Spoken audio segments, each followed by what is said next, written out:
সদরপুরে মৃত্যুদণ্ডপ্রাপ্ত আসামি ওবায়দুল মোল্লাকে গ্রেপ্তার করা হয়েছে। মঙ্গলবার সদরপুর উপজেলা পিঁয়াজখালী বাজার এলাকা থেকে তাকে আটক করে সদরপুর থানা পুলিশ। গ্রেপ্তারকৃত ওবায়দুল মোল্লা ফরিদপুর বোয়ালমারী উপজেলার পশ্চিম বাড়দি গ্রামের ওয়াহেদ মোল্লার ছেলে।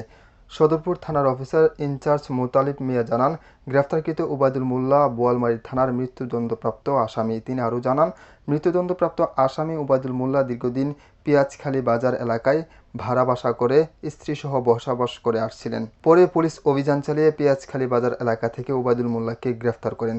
উল্লেখ্য, 2019 সালে মধুখালী উপজেলার গন্ধখালী গ্রামের আব্দুল জলিল মুন্সির কন্যা মনিরা বেগম হত্যা মামলায় তাকে মৃত্যুদণ্ড দেওয়া হয়।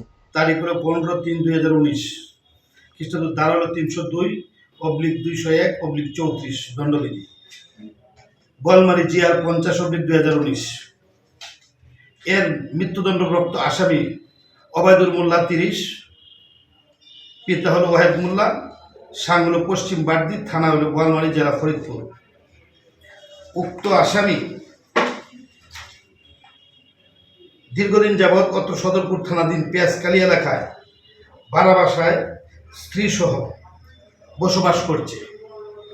গোপন সূত্রে বিষয়টি জানতে পেরে আমি সোর্স নিয়োগ করে উক্ত আসামিকে সন্ধান করে আমার থানার সাব ইন্সপেক্টর মিনারুল কাজী ও এসআই হাদিউজ্জামান দ্বয়ের একটি টিম গতকাল 26/11/2024 তারিখ সন্ধ্যা অনুমান 7 ঘটিকার সময় উক্ত আসামিকে গ্রেপ্তার করতে সক্ষম হয়। মানে আসামির সন্ধান নাই, অজ্ঞাতনামা আসামি উক্ত মহিলাকে মনিরা বেগমকে হত্যা করে